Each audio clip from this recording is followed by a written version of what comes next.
I call this meeting to order. The first item of business is, would have been the November 13th, 2018 committee meeting minutes, but they were previously passed. So we'll move on to item A2, the December 10th, 2018 minutes. Are there any corrections, deletions? Mr. Reynolds? My last name, they dropped the S. Just board members, please make sure you use the microphones because it's really difficult to hear otherwise. Could you repeat that again? Yes, Mr. Reynolds? on those particular minutes, my name, the S was dropped off my last name. So it should read Reynolds. Any other corrections, deletions, additions to these minutes? That would be your December 10th minutes. Seeing none, we'll have consensus starting with, we'll start with Mr. Reynolds. Yes. Yes. Yes. Yes. Yes. Yes. Yes. And yes. Thank you. The next item of business is the Board of Education financial report for December 2018. Mr. Barone. Thank you. Can you hear me okay? Is this working? Yes? No? How about now? Yeah. Okay. Okay. Okay, so we're projecting a surplus right now of about $783,000. The major items that have changed really since last presentation, or we actually didn't present last time, but since the last document, transportation, we're seeing about a $44,000 increase in the projection. The salaries went up slightly, around 2,000, not even. This is the first time we projected the unemployment for this year, and we're projecting a deficit of about $9,800. That one is going to fluctuate because it's a little difficult to figure out when the folks are going to cap out on that. So if you remember last year, we projected a big deficit, and it ended up by the end of the year being a minor deficit. Medicare, we have about an $18,000 surplus projected right now, Medicare and Social Security. And then on the other accounts, we're projecting a deficit of $140,000. That's primarily to special services we've engaged for the classrooms. The other two items, utilities and plant maintenance, we're not projecting yet. We'll project those later in the year. Mrs. Castelli. So, Dom, with respect to the transportation increase, is that due to special ed busing requirements? It's actually an increase in the surplus, so. No, I know. So in other words, is it because we lost a student? Did we lose a special ed student? Why is there an increase in transportation? It's a couple things. Some of the transportation changed, so we were able to, if one student left and we could put another student on a van, Right. we might have eliminated.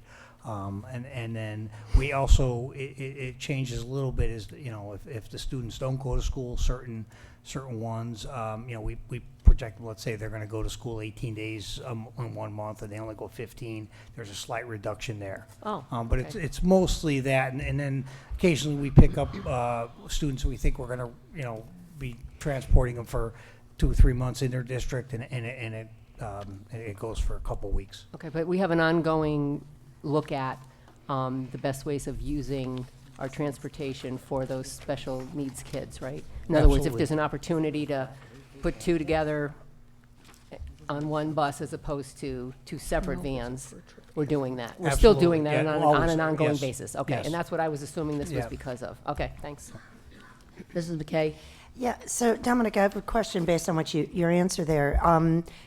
Does the bus company charge us, especially for special ed transportation, do they literally look at each day that they transport XYZ students, or is it a flat fee they charge us? It's typically a flat fee daily. Yeah, that's- So if we have a student that's riding A flat- single okay, in one daily. vehicle, and that student doesn't attend, and we call them, or Mary Ann typically would call them, because the Right. parents would call her, and we would cancel the bus, and there's some savings there. Okay, so that's a Yeah. good, I never, you know what? Yeah. I'm in my 14th year on Board of Ed, and I learned something new tonight, so thank you for that. I appreciate that. You and me both, Rox. Yeah, I didn't know that. Oh, you did not. Other questions or comments on the financial reports, including the munis? Seeing none, we'll take consensus, starting with Mrs. Raccio. Yes. Yes. Yes. Yes. Yes. Yes. Yes. And yes. Moving on to the cafeteria financial reports for November, December 2018. Mr. Mencher. Thank you, Karen. Can you guys hear me? Yeah, Okay, yeah. there you go. You're good. So I'm going to report out both months. We're going to start with November on C1. We had a good solid month with sales and costs. Our sales were $169,999 for the month of November. $20,398 was for the better, which, compared to the previous November with the same amount of serving days. Federal reimbursements continue to increase monthly, as you can see. We continue down to the expense column at $152,378 and a $3,500 difference in expenses versus last November, bringing us to a $17,621 profit for the month. As we continue, once again, as mentioned, our federal reimbursements continue to increase as we show a $16,000 increase versus last November. Breakfast at the high school continues to rise also, as you can see.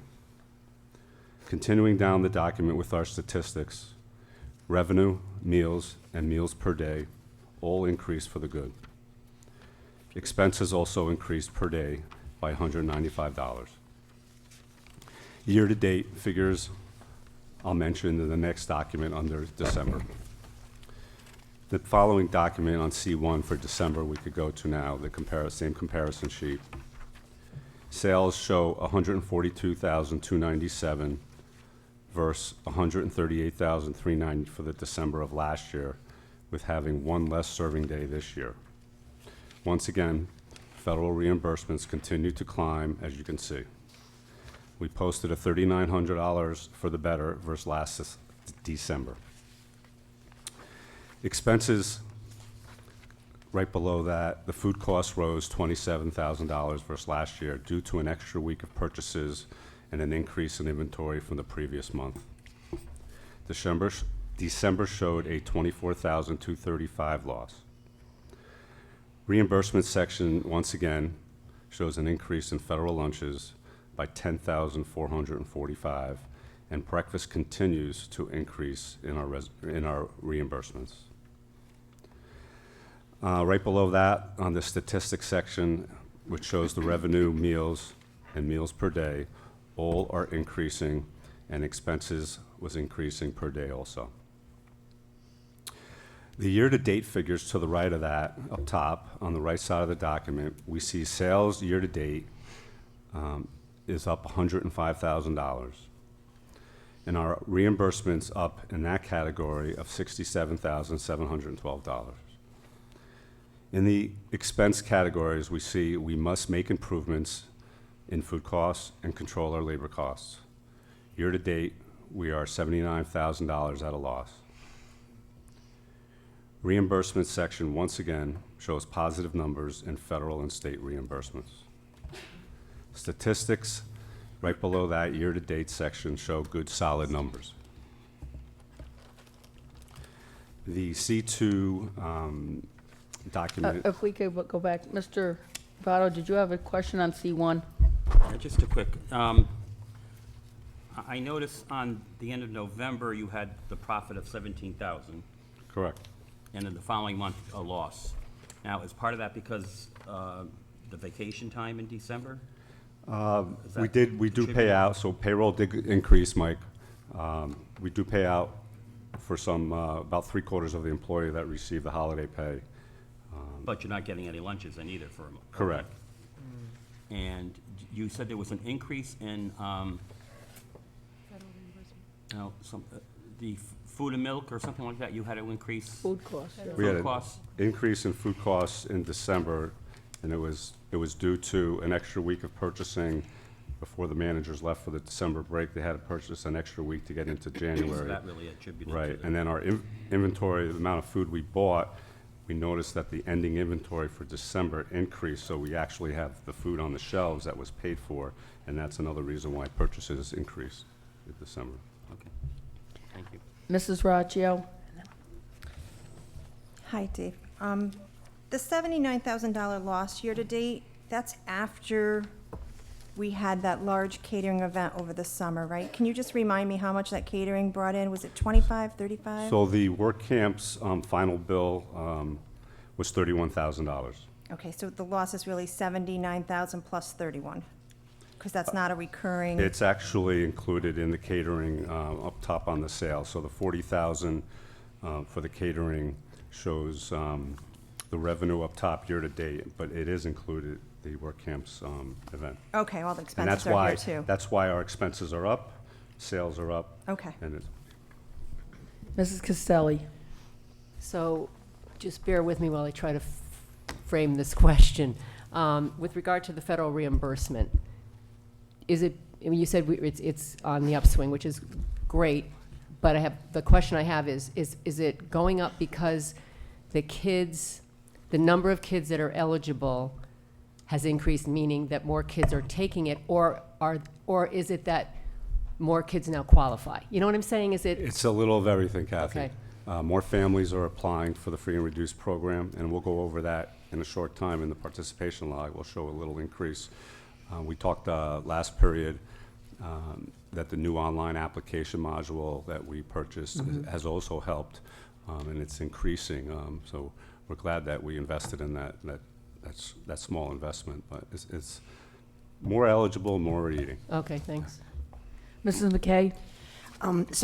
Just to dovetail on that question, I think it's important for the public to understand, and if I'm putting you on the spot, Dave, that please tell me, and I'm sure it'll come out through our budget process.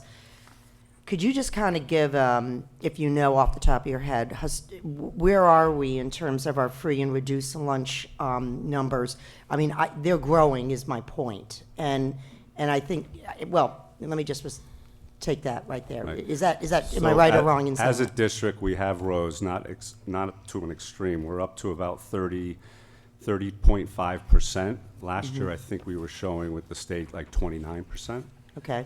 So it is increasing slowly.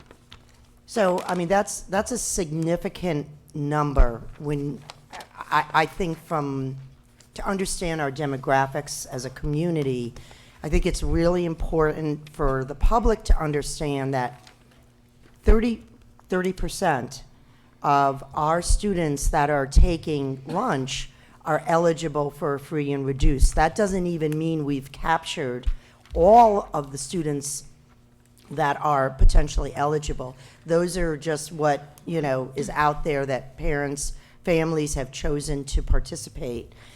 I think when I started on Board of Ed years ago, I mean, our numbers were in the low to mid-20s. And to see us growing to that, I'm grateful that we can service these families. But I just think it's important to understand the demographics of our community and the significance of saying 30% of our students that are taking lunch from us are eligible for free and reduced. I just want to make that point, so. And breakfast too, thank you. That's all. Okay, so as we continue on C2, the cafeteria operations document, these numbers, as you know, carry over from the comparison reports that we just went over. November shows a strong month in revenue and meal counts, and December the same.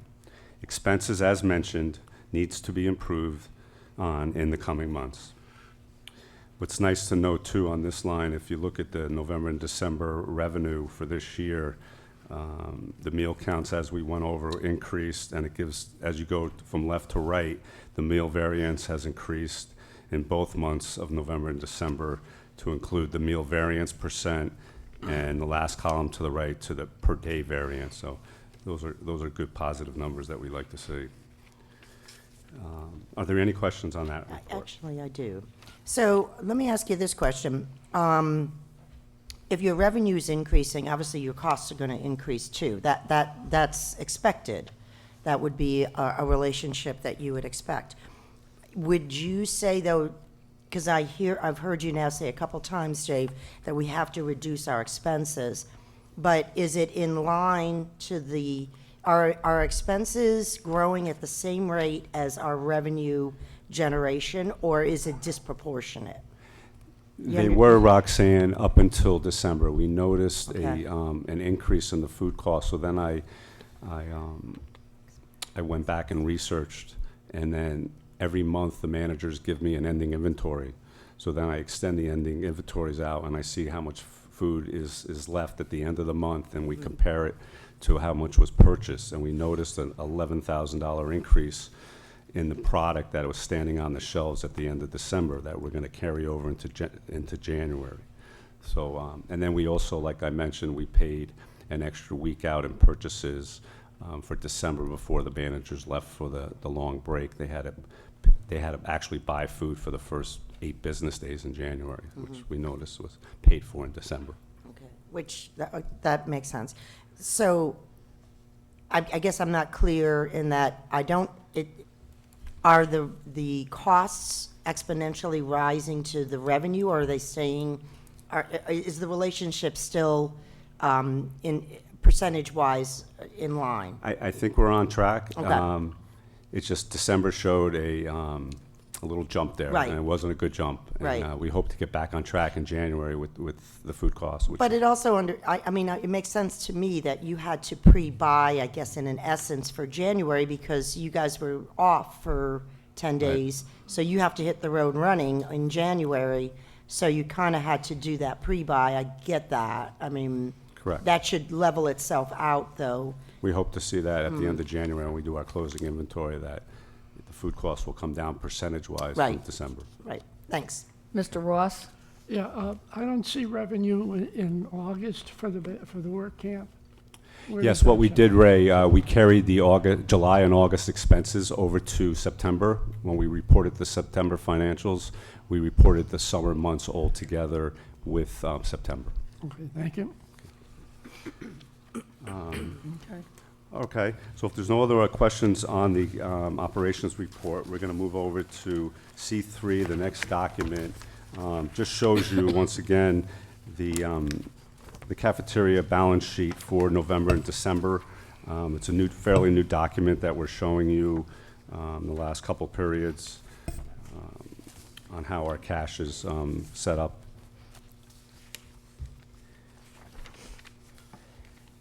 After the Munis balance sheets, we go right into the participation report of the schools. And we're going to skip over November because it ties into December. And I'm actually going to compare December participation with November. So, for instance, if you look at the December C4 participation sheet, one of the first columns I immediately go to is the average meals per day, which is about 3/4 of the way on the spreadsheet up top. We saw an increase in the elementary schools of 44 meals, which was nice to see, a 44 meal increase for average meals per day. And then moving down, the middle school, we saw just three meals increase. And then the high school, we saw a five meal increase. Total district, we saw 52 more meals averaged compared to November. If we look to the left side of the document, we talked about the free and reduced eligible, and where we're seeing a slight increase are the amount of more families that are applying for the free and reduced benefits. We noticed on the bottom line, 1,778 families applied for the total free and reduced for all 3 school segments, and it was once again 18 families increased from the previous month of November.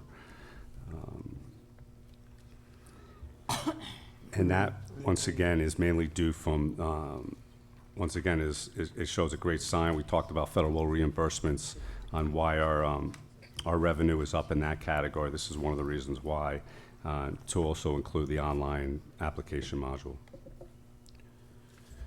The rest of the sheet, as you know, just shows some statistics on total free meals, reduced, paid, and some percentages of 100% enrollment and 94% enrollment. Is there any questions on the participation sheet? No. Okay. The next set of sheets, C5, is the marketing plan. Just a few things we're doing are highlighted under the month of December for the first sheet, which is elementary. There was 2 things that I listed. And the following sheet, we have the middle school and high school with about 4 or 5 different things that I've been working on that are increasing or help increase in our program. You're welcome to review those yourself. I wasn't going to read each one of them. The following document, C5, on the marketing plan is the customer service.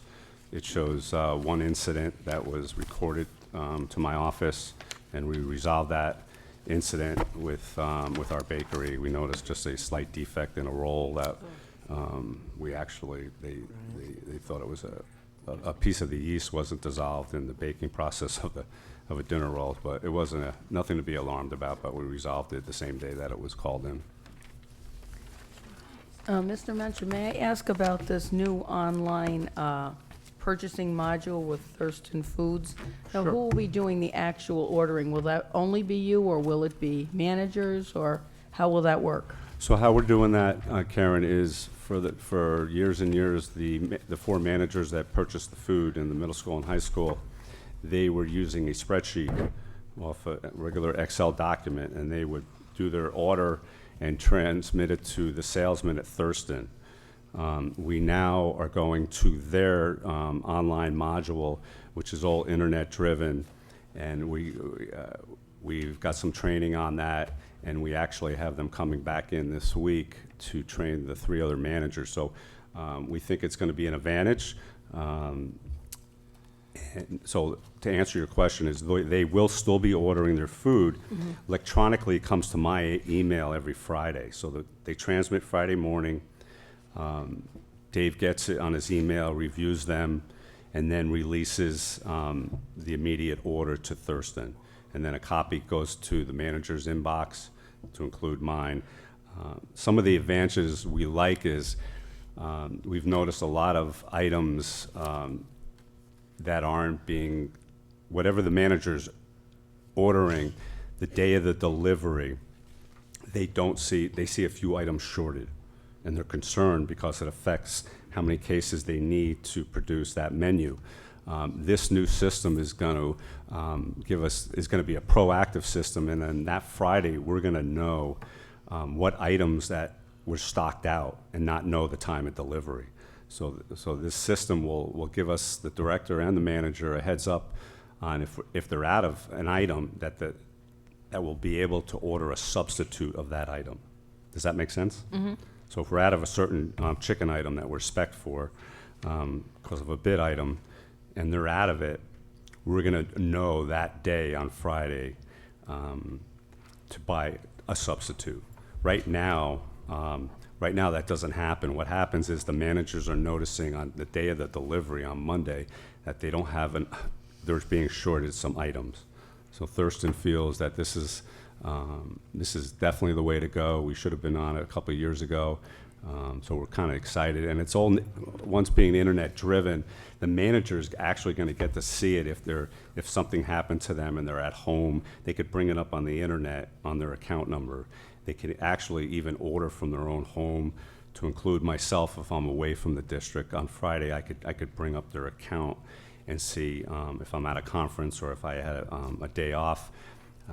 I'll be able to go on the internet and see their order, where we weren't be able to do that in the past. Mm-hmm. Mike, you had a question? Yeah, just quickly, so they will not automatically substitute on their own? they'll send you, they No. won't just send you the item, and will they let you know that it wasn't shipped? Right, so I've had Thurston's, experience with them before, and they have Thurston Foods' process is if they're out of that item, right now, for all the years that we've been ordering, is we didn't get it. If the salesman caught it on Friday, he would let us know. He would say, hey, listen, Dave, or the manager, I only got 3 cases of this, you asked for 8. They're able to catch it, but there's several times a month that they don't catch it. Yeah. And it's very frustrating on my managers when they don't have the amount of food they need that So they this ordered. Online thing might just help that situation. Correct. I hope it does. So, and what also is we're going to be able to see financially the amount of the order per school. So when they transmit the order and I okay it, we're going to get an actual dollar figure right away where we weren't able to get that before right away, and updated pricing too. So, are there any other questions with the program? Okay, seeing no other questions, we'll take consensus on the cafeteria financial reports for November, December 2018, starting with Mr. Reynolds. Yes. Yes. Yes. Yes. Yes. Yes. Yes. Yes. And yes. Thank you very much, Mr. Mencher. You're welcome. And now we go to Dr. Menzo for the initial budget presentation.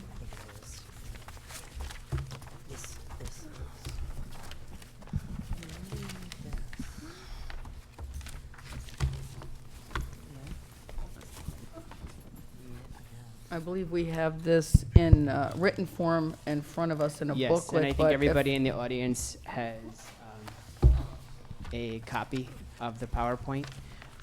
This will all go out to families and staff tomorrow.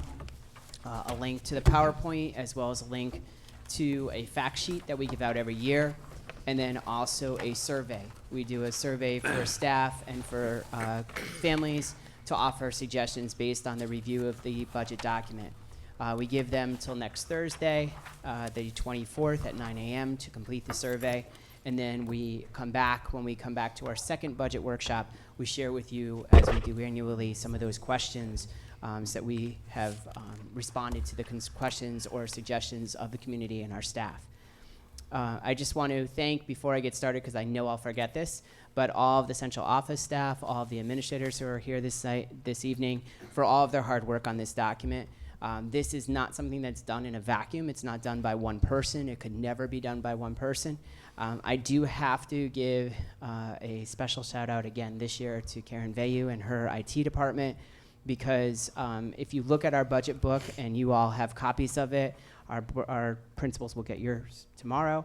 Our community members, they're the orange books up here. We've started for the last 2 years a significant data section, which requires meticulous review of data, making sure that we're looking at enrollment, free reduced lunch, EL population, all of our special needs populations, and the data is really important that it's accurate. And Karen and her staff have done a tremendous job.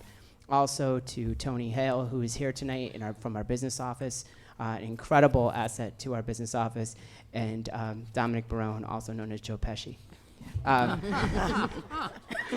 So, with that said, we always start every year, and I just have to remind everyone that we do have a mission and vision as a district.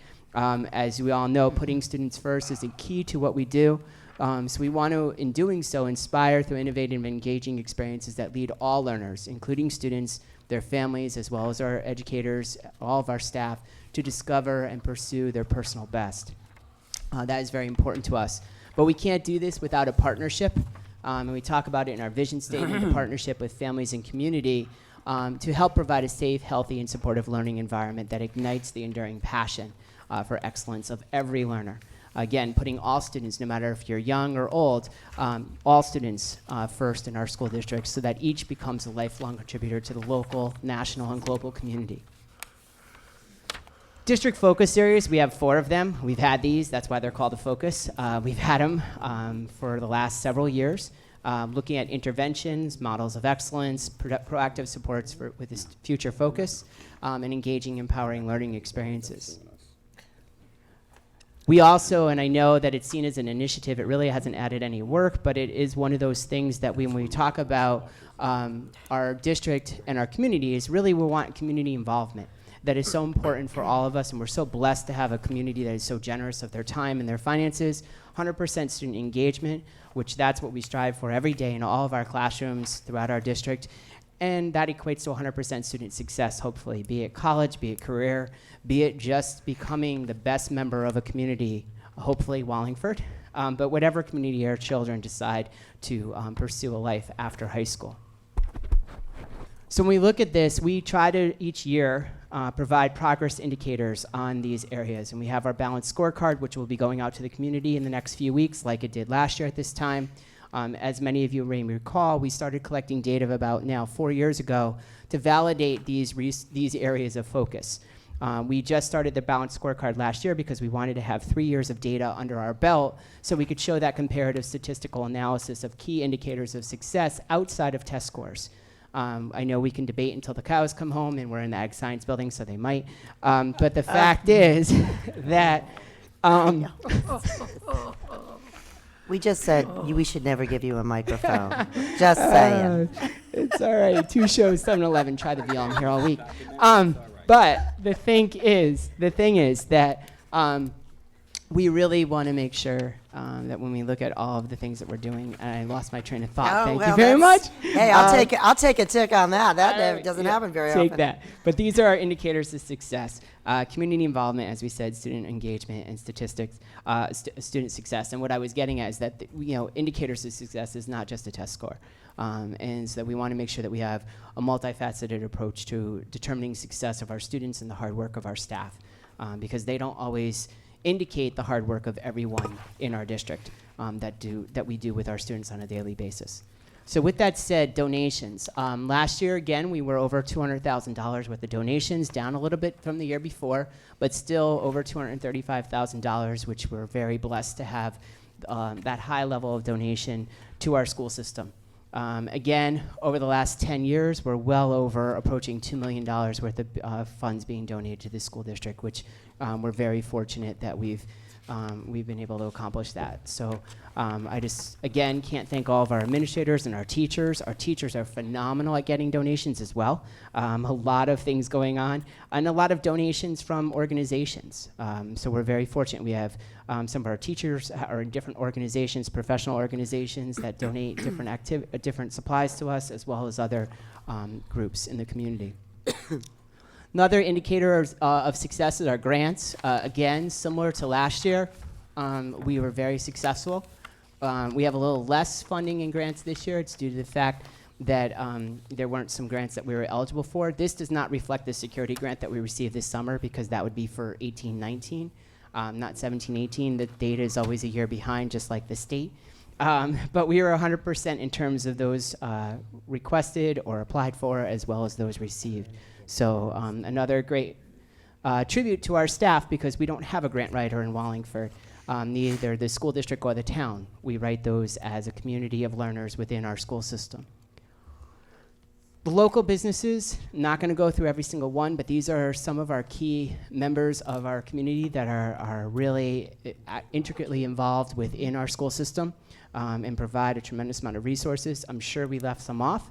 I can actually think of a couple just looking at this, but the fact is that we just wanted to give a sampling of who are our partners. And then our national partnerships that we have as well. We're very fortunate that we've been able to leverage through a variety of different administrators in this room, relationships with a variety of different resources that provide a tremendous amount of added value to the education that we're able to provide the students in the district. Our attendance, we continue to be in the high 90s, or mid to upper 90s. Right now, through December 20th of this year, daily attendance for students was approximately 96%. We ended last year at 95.6%. So we do have some students, though, that have chronic absenteeism, so we cannot forget those individuals, and that's something that we continue to look at with our building attendance groups that we have and attendance committees. So we do have hidden pockets of students that are having chronic absenteeism issues, but overall, we have a very high statistic of attendance on the part of our students on a daily basis. This is long but important. Wallingford, in terms of student engagement, as we all know, we've taken a big step forward this year with our one-to-one initiative at both high schools, as well as universal access of Chromebooks at the middle schools. Those are huge steps for our district. We have continued to impress upon our staff that they needed to use technology, but we didn't always provide them the level of resources that they need to do so, and consistent support, and computers that actually worked on a daily basis. So by doing that, we believe that we have provided that resource to our staff and our students, and now we're increasing the capacity and increasing the authentic engagement. Grade 3 through 5, we are trying to get increased capacity there. That is a continued focus of ours. And as we move forward, we're going to continue to make strides there, especially as we're able to continue our replacement cycles as we move forward. In terms of graduation rates, these rates are not 100% verified, the 2018 by the state. However, we continue to see growth in our graduation rates. So we continue to be in the 92 to 94 range. Again, we're actually looking like we're surpassing our high point of 2012 this year, which is fantastic. And I would suggest that our standards have not decreased over this time. They've actually increased. And again, this is the hard work of all of our teachers and our administrators throughout our district, really making sure that we're providing the appropriate supports for students to make them have as a successful experience as possible. Adult education, 100%. Can't get much better than that, but we'll work on that. Sashi, sorry. So the thing is that we have continued to see incredible benefit to the many programs. We still offer 3 programs in terms of our adult education program. We have the credit diploma program. We have the GED program. And then we also have the NEDP program, which is the National External Diploma Program. So we offer 3 different opportunities. We're one of the few adult education programs who offer 3 opportunities. It allows us to cast a wider net so that we're able to bring more of our adult learners back into the system. We've done this without adding additional expense too, which is somewhat unique to adult education programs. Sashi's worked very closely with her staff. We scrutinized the hours a couple of years ago. We reduced them. We made sure that we're getting the most effectiveness out of our staff. And we are doing this, again, without increasing funding. These are some of the other student success progress indicators. We looked at students in advanced placement. That number increased again, actually last year from 16-17 to 17-18. Nearly 400 additional students participated in advanced placement courses. We also had students who actually taking the AP exams and earning a 3 or higher. Again, that went up a little bit, which any gain is great. The students who were honored as varsity scholars, I have to say that did dip, but again, the criteria has changed so that we were expecting that dip. We had increased the rigor of being honored in that area. UConn early college experience courses, again, that went up over 200 credits, additional credits that were earned, which we know equates to savings when those students are able to utilize those course credits when they go to college. It doesn't always transfer to every college for every student, but there are many colleges that our students do go to that's savings to that student and his or her family. And then the number of students in National Honor Society went down a little bit to 79. And again, I think these are really, truly examples of that our students are continuing to succeed, and that these are real positive examples of that. Progress indicators, again, 71.1% of our students in 2018 who graduated last year are going off to a 4-year college, 13.5 to a 2-year, 5.5 employment, 3% to military, and then career technical education and have a plan, 6.9. So again, our goal is to have every student have a plan when they graduate. We're consistently doing that, and we thank our college and career specialists for their hard work, as well as our counselors at the high schools and administrators and teachers. Scholarships awarded. This number, last year, I think we were all like, oh, wow, it went down. And then this year, wow, I think the counselors took to heart the statistic, and they challenged themselves. So actually, last year's class had a banner year of receiving scholarships, over $453,000 worth of scholarships. And this is not including financial aid. So these are competitive or applied for scholarships that we record through the counseling departments at both high schools. It's pretty amazing, almost $500,000. When you figure we graduated just over 500 students, it's a pretty good amount of money. So, with all of that good news, now we need to kind of bring back ourselves to focus of what happened last year. Last year, as we all know, we threw the curveball to the town by returning $411,612. That number will be engraved in my brain forever, to the town, because we were in the belief, and we still are, that we had the capacity to not use that money or did not need that money this year moving forward.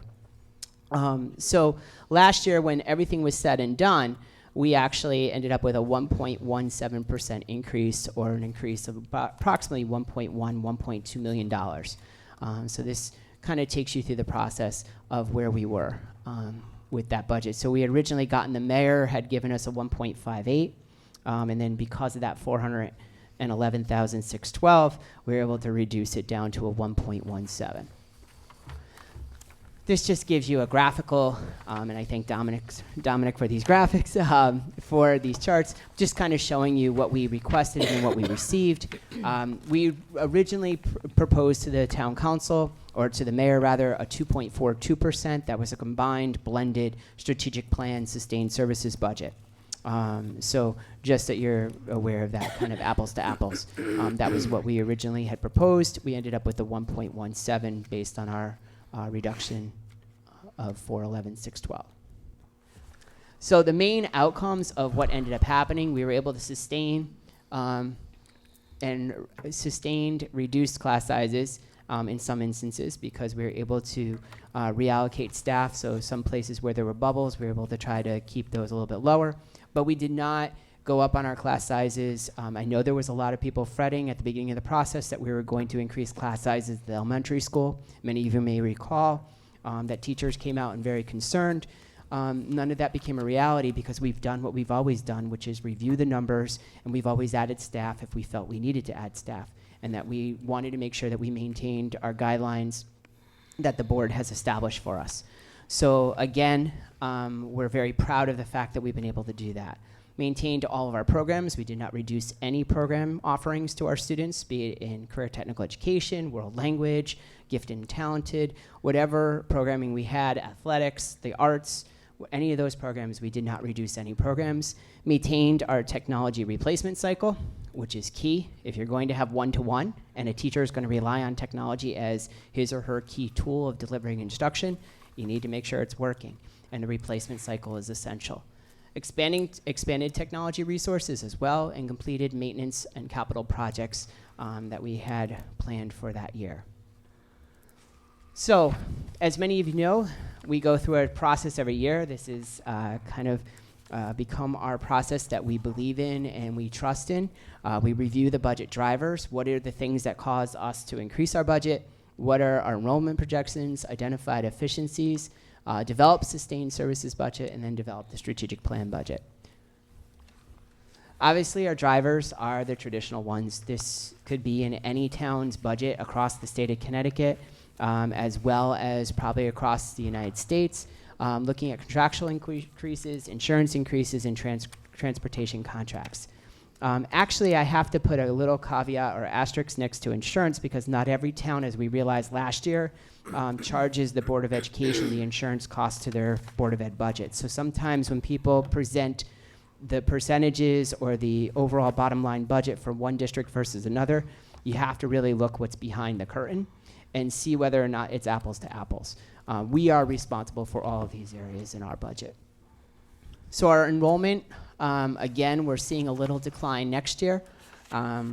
We're seeing approximately less than 100 students, but it's continued decline as we had anticipated. These numbers, I do have to say, the enrollment numbers are very, very, very, very conservative this year because we did also upfront reduce our integrated preschool pair models because we have a very difficult time to get them. Last year we projected more pair models. This year we're actually projecting a very low number. So the enrollment actually could go up approximately 10 to 20 additional students, but we wanted to be conservative. We didn't want to overstate the enrollment. We didn't feel that was appropriate to do so. And Carrie Latour, who has done an incredible job in the absence of our director, stepping in and working with the integrated preschool, has really looked at these numbers very closely to make sure that we're in a good place. Open choice students, we are down. Next year would be projected will be on our 4 students that will be still in the district. Those are the students that are coming into our district from New Haven. Oops. Our special education population, again, this year our numbers have gone up again, an additional 44 students. So we had that one big bump up, 100 from 2016 to 2016, 17 to 17, 18, and then an additional 44 this year. Our 504 population, again, showing an increase from last year to this year of a little under 30 students, 29 students. So we continue to see a climb in these areas of additional resources for students. EL population, again, up an additional 27 students. So a lot of our areas that you would traditionally see to grow, we're kind of have an inverse relation. We have a declining population overall, but we have an increase in our population as related to the students that we do have that have additional needs to be serviced. In terms of our languages spoken, we have a total of 43 different languages being spoken in our district, which is incredible. So we're very blessed with the diversity. We see this as a true, real asset to our community, and we're very fortunate that we have incredible staff members who embrace the diversity and work with the students and families. This was a data point that we put in last year, and we wanted to bring to your attention the students that leave our district and then enter our district throughout the year. Since the return back from December break, I believe we had over 20 students enter our school district just in this short period of time. But if you look at this from 16, 17, 17, 18 last year, and then where we are this year, the first 3 bars, in 16, 17, we had 622 students enroll in our district throughout the year. In 17, 18, we had 760. And this year, we're only in, this was till December 31st, we already had 663. Wow. Now, the thing is that we also, to balance this off, we have people who are withdrawing from our district. So in 16, 17, we had 262, 17, 18, 397, and this year so far, 330. The significance of this data shows that we have a lot of students that come in and out of our district throughout the year. Some of these some of the kids that are represented in each of these bars, be it at the top and the bottom, are doing these moves more than one time during the school year. Wow. So we have some disjointed educational experiences that are oftentimes challenging for the classroom teacher as well as administration, because there might be gaps in learning. I'm not taking questions right now, so if you want to write it down, we're going to continue, because if I go down that road, it's a slippery slope that I'll slide right down. So, free and reduced lunch, I just wanted to clarify that back 5 years ago, our free reduced lunch rate was only 20%. Okay? So 20% in 2014-15. This year, we're, as Mr. Mencher said, we're at 30.1% when you look at the numbers. Last year, we were at 22%. So you figure in a 5-year span, we've gone up over 10% in our free reduced lunch population. It's pretty significant. When you look at free reduced lunch, you look at the increase in our special ed, increase in 504, increase in EL students. There's a lot of increase in students who have additional needs, be it wellness needs, as well as maybe learning and other opportunities.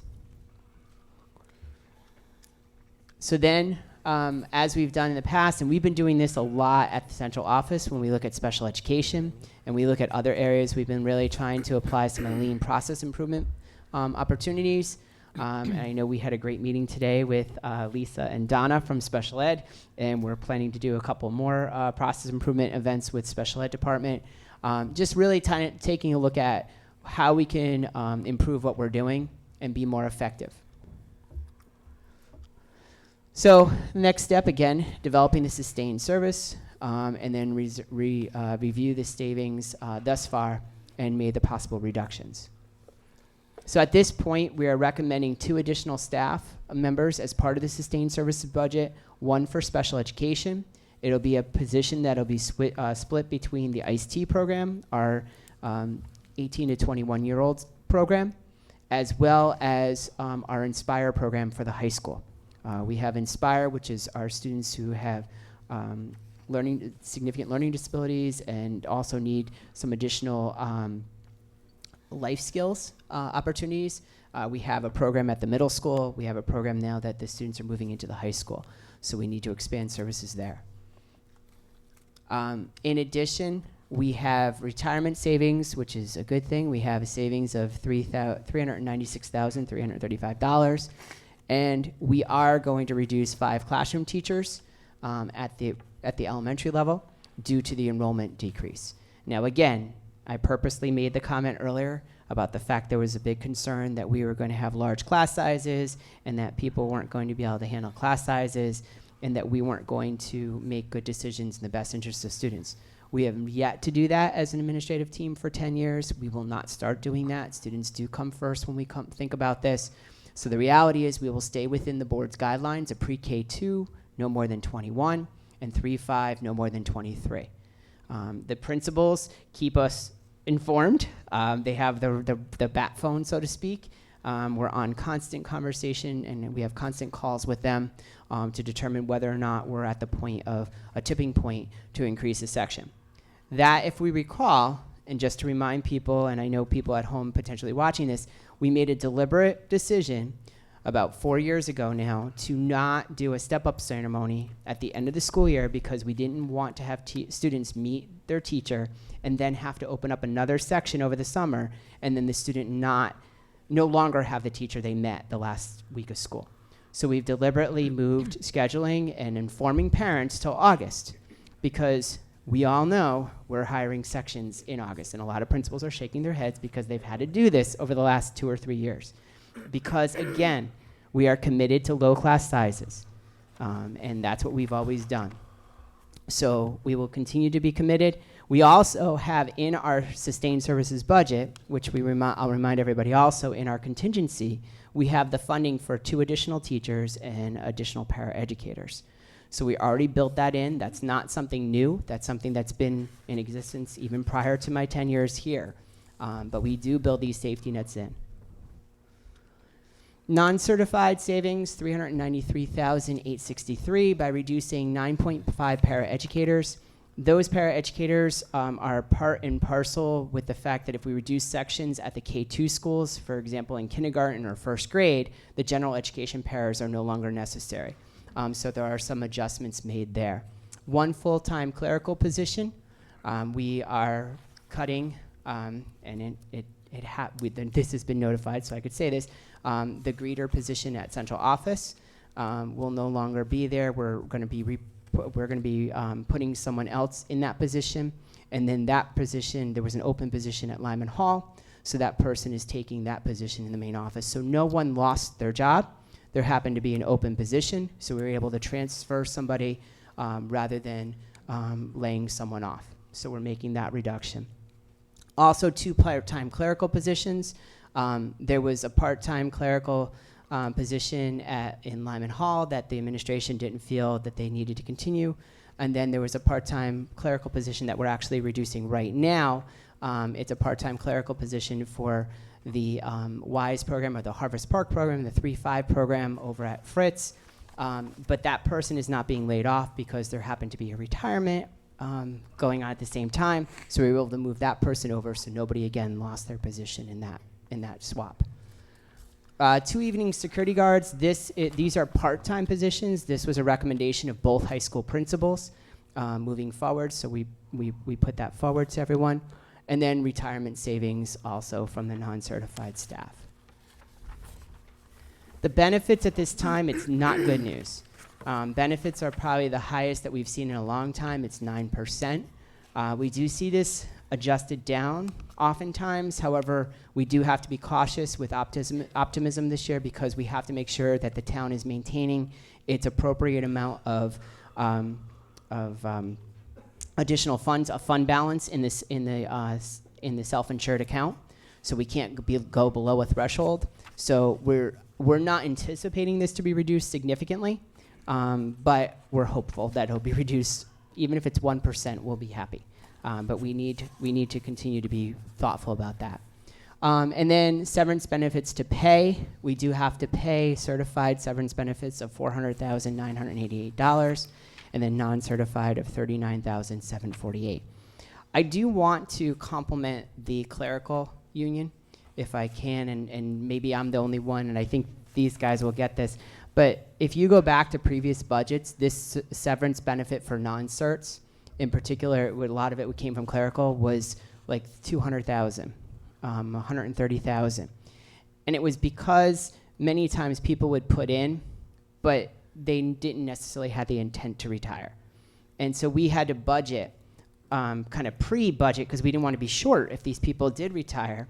So we had to put an amount, and it ended up putting us in a position where we were budgeting money that we potentially weren't ever going to use. And so we've had a lot of conversation with clerical about that. Puts us in a tough position because we're potentially inflating a portion of our budget that takes away from students. And I have to say that union had listened, and their members have, and I really want to thank them for that, because that does help us do our job better as an administrative team. And so I just want to publicly state that it's a really a great change in philosophy, and we hope that continues in the years coming forward. So, revenue projections. This is an area of concern. We hear daily that there's concerns about budgets.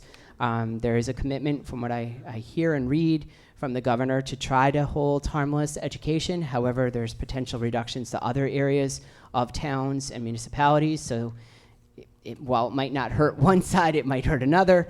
The key thing is that our estimated projection for this is our special ed revenues. We're looking at only a 70% reimbursement.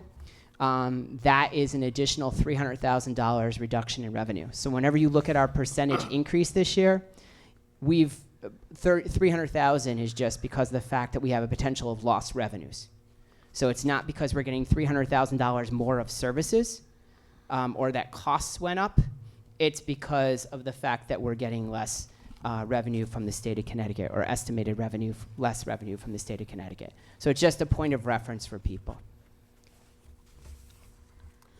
We don't see a potential increase for water or sewer. We do see a 1.5% increase in rates for electricity, and then heating oil is actually going down. However, our consumption is going up. It's a good news, bad news scenario. And then 5% increase in estimated heat, natural gas costs. Again, we do our review. Contractual services for maintenance budget are down about $90,000. There are no contracts out to bid. Contracted services for transportation are going up about 30. That's because of needs for students. However, we have Dominic was able to negotiate a zero extension on that contract, so there is no additional percentage increase to the transportation contract. So we want to say thank you to Mr. Barone for doing that. And then we conducted our budget meetings, as you know. So the bottom line, sustained services budget at this time is a 2.4%. Again, drawing your attention to that over $300,000 from the state that we anticipate losing. If we had that $300,000, we'd down to a 2.1. And then you'll see when we get to the next section, talking about other uncontrollable costs that continue to rise that need to be factored in. But right now, it's a 2.4% sustained services increase. So again, this is where we were last year at the 1.99 for sustained services. Again, if we had the money from the state, the $300,000, we'd probably be in the same, nearly in the same ballpark as we were last year, which shows that we're trying to maintain the things that we can control. We are maintaining the things that are out of our control. That's why we call them out of our control, because we can't maintain those necessarily. Again, no shocker. Salaries and benefits make up the largest portion of our budget, about 80%, 79%. Again, not anything that's statistically different than most states, most towns and cities across the state of Connecticut. And then our next largest area, again, would be our other purchase services, which that ties into a lot of the transportation and some special ed costs. The areas that have had the top increases are our tuitions. Again, that would be because we're not getting necessarily the reimbursement. Employee benefits, that's because of the 9% increase. And then your salaries that we have across the board come after that. Private outplacements, we're projecting pretty much status quo next year, maybe the increase of 1. Public outplacements, we did see a projected jump up because we're again looking to, and we started this movement last year, is to really make sure that parents are aware of the great opportunities that are in public outplacements, that it's not always the go-to to go to a private outplacement, but to share some of the other options we have in our region. Always making sure that it's the best program for the student and that it meets their needs. I guess, I don't know. These are some areas of decrease. Outside professionals, again, it's a matter of re-justifying how we're providing services. And then our general education paras, as I talked about before. The waivers, we continue to see a decrease in the cost for waivers, insurance waivers. So we know that at least a few people at town council in April will be happy. So we continue to see that decrease. And that's a tribute to, again, the contractual negotiations with our union and the teamwork on the part of all of our unions to recognize that that's an area of concern on the part of the community. And then you can see some of the other areas of decrease. What I mentioned earlier is we took a look at this, and this is the second year of doing this. We created an uncontrollable budget costs chart. Things that we really don't have control over. Some, I guess, people could debate and say, yeah, you do, you don't have to do it. But in order to maintain what's right for students and making sure that they're put first, we want to make sure that we would have to do some of these things. So tuition, we know we don't. Those are mandated services. Transportation, we have the outside services, evaluations, mandated required professional development. Those are all the state requirements. Medically necessary mandated equipment. We have the team program. Again, it lost funding from the state, but we continue to provide that opportunity, which we believe in, and we totally 100% support and thank all of our teachers for being mentors. Training, licenses, vaccinations, physicals, medical advisors. All of these different areas are required under some statute or requirement to run a school district. Police coverage at sporting events. We know that there was an uptick in this. You'll see that that's an area that we had to increase because we have to make sure that we're following the guidelines that the police and fire, ambulance services, the CPR, and the first aid certification of coaches, lifeguards for our pool at Sheehan.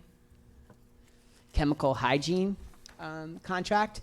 It's $12,000. We're required by the state to have a chemical hygiene contract. It's one of those things that we have to have. Planetarium, it's a wonderful resource that we have for the students and community. So we see that as a necessary thing that we have to maintain. We were fortunate enough to get it renovated. Student management system, it's hard to report to the state and federal government if you don't have an SIS system. So we are required to have that. Computers for teachers, student devices, those are the things that people could say, well, you don't really need them, but we do, because in order to support our teachers to be able to teach the students, in order for our students to be able to actually utilize technology, it has to be reliable. So those could be question marks for some people. I would assure that would be the case. Website, and now with the ADA requirements for the website, we continue to have to invest time and money into making certain that occurs. Nursing software, that just helps us to communicate with the state better. Food services software, we all know about that. We've had long conversations about Horizon. Internet access, it's kind of hard to have computers without that. Phone and intercom, wireless network support. And then these are a lot of the maintenance items that you'll see. And there's a lot of inspections that are required by the state that I don't think people always remember. Yeah, you have an elevator in a building, you have to inspect it. You have boilers, you have sprinkler systems, you have all these different things that need to occur. It's a lot of money. It adds up. And health insurance, which is part of collective bargaining, unemployment, workers' comp, Medicare, Social Security, all of these different elements. And of course, transportation. And I will again say this, and I know we'll probably get this question sent in, but I'll say it one more time, that we're required to have a seat on the bus for every child who is eligible to ride a bus. So if the buses at the high school are empty, it's not anything I can do. I can't do anything, but I have to provide those buses even though. And we pay by the number of buses we need for the elementary system, not what we need for the high school. So even if we cut those buses and didn't have them empty, we'd still need to pay for the buses because the elementary students need to ride on those buses. So it's a good question. I see it. I have Conard High School a few blocks from my house, and every morning almost got clipped this morning by one of them, but that's another story. But the thing is, there's nobody on them, and it happens. High schools, that's the way it is. But I know they have a similar contract where they base their buses on the elementary system. So when we look at this, last year's 18-19 was $27.8 million, where approximately 27% of the budget was uncontrollable. This year, it's still 27%, but it's nearly $600,000 more uncontrollable costs, of which the vast majority comes from special ed funding reductions and additional costs in those areas of special education. So when you look at that 0.5 or 0.6% of our increase, is really uncontrollable when you think about that. So if you take that 2.4% increase, take away 0.6, you're down to a 1.8% increase, which was less than our 1.99 that we put in last year. So it's a tough scenario. I mean, again, people might not necessarily agree with my math or agree with my philosophy, but when you look at uncontrollable costs, a third of our budget is we have no control over whatsoever. So when we look at this and we do our projections, as we've done in the past, and we talked about the benefits, we've always put in 5%. We were looking to increase that this year. We feel that we wanted to stay with 5% because we think that this year, we hope that this year is an anomaly of a 9% increase for insurance. But we did use our similar assumptions that we have in the past. So next part is the strategic plan. But I'll pause here, because I don't want Ms. Purcell to, if she already has lost her question, hopefully she didn't. No, go for it. No worries, I'm good. Yes, she's gonna use her microphone, Mr. Ross. That was a very simple question. Just when we were looking at the students that were going in and out, my question was, is that student counted just once in this, if they go in and out, or are they counted twice? They're counted twice or multiple times. Thank you. Yeah, it's a tough one because when you look at that data, and we're actually now, we set up a Google document today for special ed to drill down into some of that data, because some of our students, some of these students are special needs students, and they need additional supports, and how is that impacting the outcomes? So we really are trying to drill down into that data. Thank you. So when we look at the strategic plan, I think we know this. The reason why we have one is because we want to have a vision. We want to move towards a vision, and we want to be able to accomplish great things for our district and make sure that we're allocating sources and funding in the appropriate manner. I think we've been fortunate as a district because we do kind of have the strategic plan as our North Star. It's our guiding principle, it's our focus, and it keeps us somewhat focused even though we can get distracted, and certainly at central office we do every so often in our meetings, and I'm called Squirrel, but the fact is that we try to stay focused with our strategic plan. And I think we've done that by maintaining our 4 focus areas over the last several years. So our 5 areas of our strategic plan, again, our community outreach and partnerships. We have curriculum and instruction, district climate, facilities and maintenance, and technology. So what we do is we look at our sustained services, then we add the strategic plan recommendations and repeat it for the 1920, 2021, 21-22. Who would have thought 21-22 already? But this is 2019, unlike what I announced before the holiday that it was 2020 at a board meeting. So I cleared that up. So community outreach and partnerships. This goes right along with our document. I'm not going to go into great detail with these because this is something that you could all enjoy and read at home over a cup of coffee, tea, or whatever. The thing is that we have some simple highlights in here. We do, and we are putting forward, and we understand that this is a cost, someone to work with our district either on a consulting basis, part-time basis in the area of communications in terms of dealing with some crisis issues, dealing with just helping better message. Those are things that I know that we could all use. But again, we understand that that is an item for the strategic plan for consideration. So that was the only item for our community outreach and partnerships. Curriculum and instruction. The key areas when we look at this, increasing instructional coaches, musical instrument replacement. We did do a nice job with that. We were able to provide additional money at the end of last year for our music departments at all 4 schools. So we're very excited about that. We continue to make headway in that area. Those instruments are expensive. And then goal 4, we would like to increase the staff in our CNA program at Sheehan. We believe a 3rd teacher will allow us to really expand the number of students who are going into that program. And really, they're leaving high school with an incredible opportunity to take to secondary or post-high school experiences in terms of college and university, but also right into the world of work. So again, those are the areas of focus. They're delineated within this chart, so I'm not going to read everything to you, but you see the math coaches, you see the ELA coaches, you also see the instrument replacement. You see that the world language teachers, I know it's something that it keeps getting pushed out a year, but we have to look at what is the priority. As much as we would love to have the K2 world language, we just did not feel that it's something that we could put in the budget for the 1920 school year. When we look here, we have the CNA teacher, which is the added cost to this area for the 1920. And then the rest of them are in the out years. We have a grant writer for the 2021. Again, that goes back to the comment I made earlier. We write all of our grants together. And that's another area that we continue to put on there. We understand that it's a tough one to fund because we want to make sure that we don't have to make any cuts to program to fund something like this. District climate. Students will feel they are in a safe, healthy environment. We brought this up last year. We're bringing it forward again. 2 deans of students for the elementary schools, again, to assist with the area of some of the social and emotional needs of our students. We did add the full-time social worker or psychologist, depending on what the school had before, but we continue to see areas of need. A lot of what we've been able to do in district climate has become grant funded, so we're very fortunate.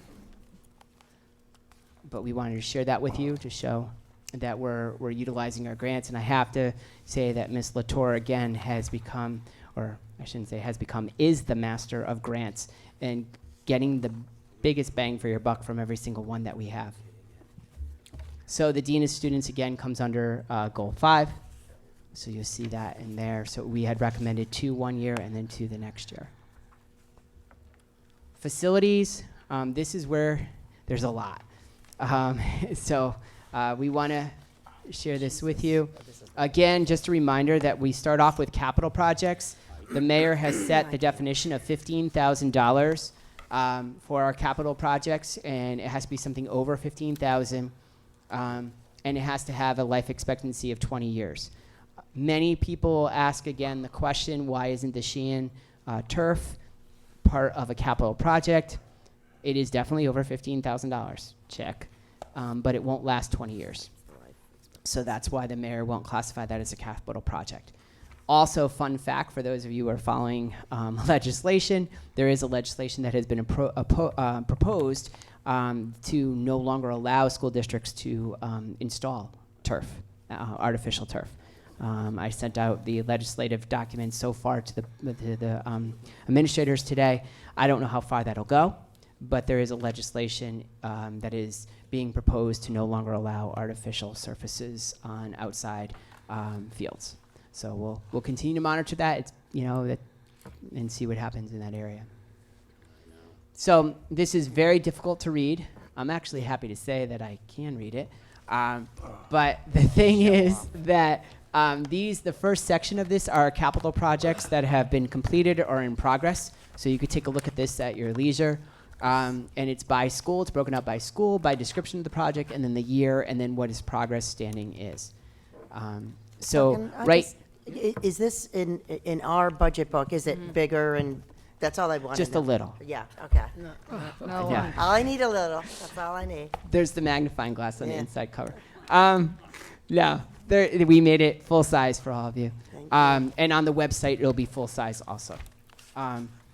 So this year, in terms of capital projects that we're requesting of the mayor, is $1.2 million worth of capital projects. This year, we only received in 2018-19 approximately $536,000. So the key areas, we have a lot of really, really exciting projects. We have a lot of oil tank replacements. But those are the things that people don't know we do in our school district. We've done them quietly without asking for additional funds. We've done them without asking for additional appropriations. And we've done a good job with that. And I think sometimes we probably do too good of a job by not having people know that we're doing them, not because we don't want to tell people, it's just because we don't feel that that's a concern of others. If we can get it done and we do what we're supposed to do under the law to maintain our buildings, we feel that's our job. So I do want to bring it forward that we are replacing or suggesting we need to replace oil tanks at Cook Hill, Fritz, Highland, Pond Hill, and Rock Hill. We're going for the gusto. We have to replace them. We've been doing them on a regular cycle, so we're meeting all guidelines. We just replaced one, as the board members know. Again, there was no article in the Record Journal, but that we replaced one at Parker Farms. Was very successful. Mark and his team did a great job. Oh, almost done. But getting close. But they're making progress there. Replaced 1996 roof over at Dag Middle School and replaced kitchen VCT floor at Highland.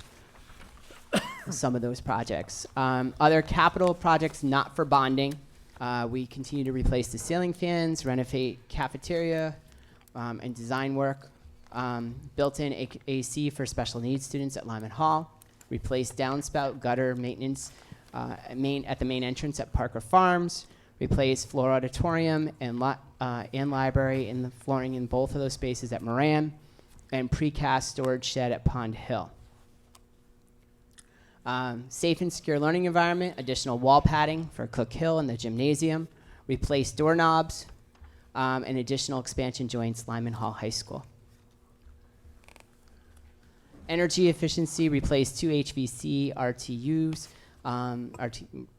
the units, and update automation at Fritz Elementary School. And then we have tried to each year put in about $50,000 to replace some furniture. And we appreciate that. That has really helped us as a school. I know that there are many people in this room who have received a little benefit. I know our middle schools are going to be, our math teachers are excited. They're going to be getting some new furniture. So we're trying to get some of the writable surface tables to help in those environments. So again, not going to go through this because it's much bigger in your book. But these are the different areas of the strategic plan budget. So when we look at a summary, on the facilities on page 92, or slide 92 rather. In 2019-20, we request this year $2.3 million in our strategic plan for our building maintenance. And then the next column, I just noted a mistake, should be, they should be actually moved out, so I apologize for that. So overall, our anticipated request from the mayor is 1.2 million this year. And again, a lot of, when you get to the strategic plan budget at the end, you'll see that a lot of the expenditure for the strategic plan budget this year, the majority of it comes from maintenance. The majority, over the $2 million, just comes from maintenance ideas that we want to move forward. Technology, again, it's to continue the one-to-one, elementary iPads, technology, teaching technology, and we're kind of just calling it teaching like technology. We're not just specifically saying computers or laptops, because there's a lot of technology that teachers utilize. Update network server and computer replacement plan. You'll see these charts, and these talk about where we are in terms of the amount of resources that we currently have in our cycle. So the number that are 5 years versus 1 year old. So that's why we need to get this replacement cycle keep going, because we have, we're increasing with that 4 and 5 year. We need to start replacing some of those, which we anticipated. Computer labs in current versus projected. So the computers in those areas, again, we don't have as many lab settings at our middle schools and high schools. We have more of the Chromebooks on a cart, so you're seeing that this is a transition away from those. Okay, there's a fly right here. We're in an ag science building, so what are you gonna do? That's twice. The thing is that we have our CRA, we have our last part for not our CRA, our technology. When you look at this, we really only have goal 3. That's our big area of focus, which is this year is approximately $427,000 that's being requested. We continue to do a good job because we're able to allocate funds to our unencumbered funds at the end of the year. That's how we really fund our technology. That's become the pattern of the board. So we take what's left over from contingency in particular, because we've been fortunate. We have the contingency. We don't usually spend the contingency, and we're able to transfer that over. So what does this all mean? Again, those were the assumptions. So again, sustained services budget for this year is a 2.4. Extrapolating that out for 2021 is a 2.65, and 21-22 to a 2.89. And then when you get to our strategic plan, this is just the strategic plan by itself. Notice that the 700 account is predominantly maintenance at $2.8 million, is a 3.27% increase on top of the 2.4. So when you do a blended, it's a 5.67. Now, we obviously know at central office that a 5.67% increase is significant. We're not suggesting that that's what the board will recommend to the mayor. However, our job is to present to you what we have in the strategic plan as the essential needs. And then it's our job working together to make the next step reductions as we move forward. So again, if you just look at our sustained service, it's a 2.4% increase. The strategic plan represents a 3.27% increase. And then the combined total is a 5.67% increase. We did provide in this document, as we did last year, a central office prioritization of our top, I believe it is 34 items for consideration. So we took the strategic plan documents like we've done in the past, and we've gone through the items, and at central office, we've discussed if we had to prioritize across the different areas, what would that prioritization be? So again, this will be for our discussion probably at our second workshop, not our first workshop. What do you think? But it gives you the running tally of the percentage. If you were to do all 34 and present all 34 to the town council, or the mayor rather, it would be a 3.89. We realize, again, that's probably outside the range of possibility, but it gives you an opportunity. And then we have this on the active spreadsheets that if we want to switch around things, like we always do every year, then you could do a running tally and we'll have that available. So our next steps, we have our budget meetings that we've communicated out to parents now a couple of times, to staff a few times.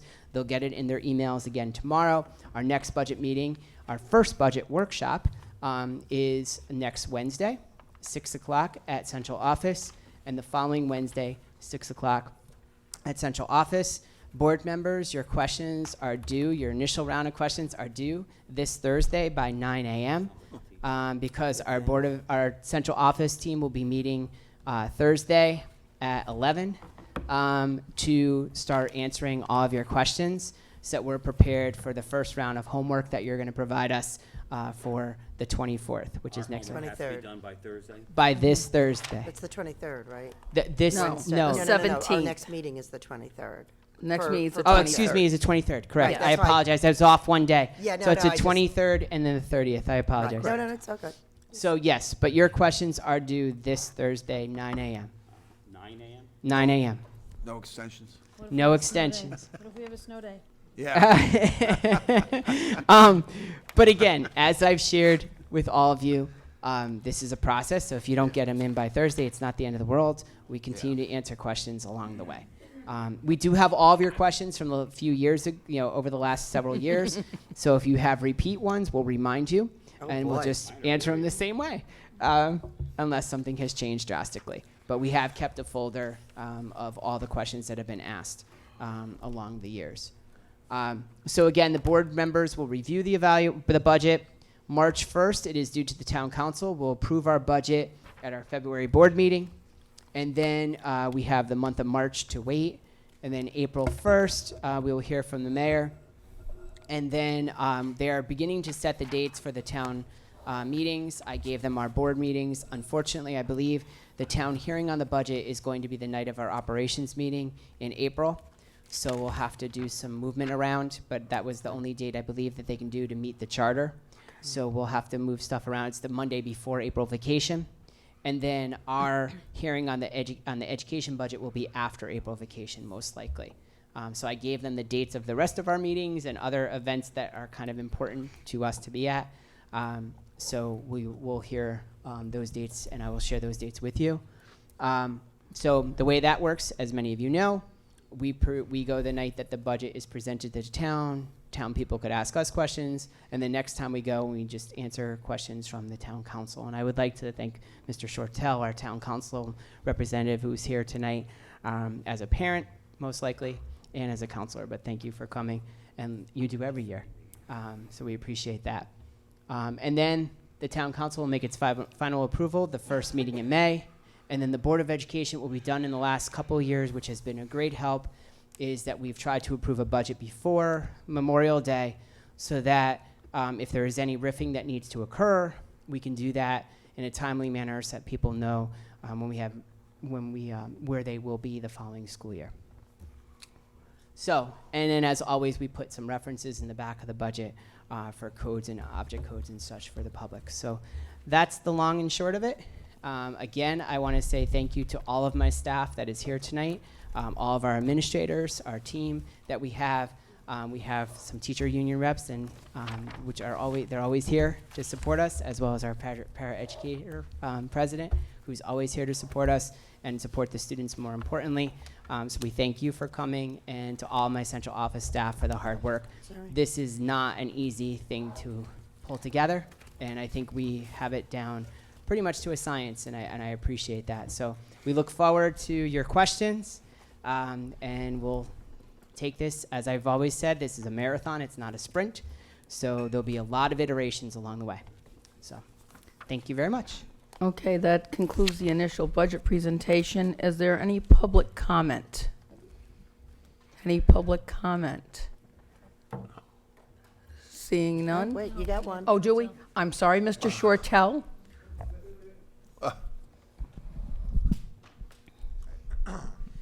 Thank you.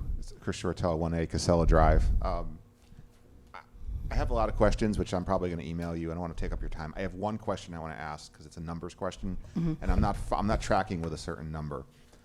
On slide 35, and Dr. Menzo mentioned this several times, cited a 9% increase in health insurance.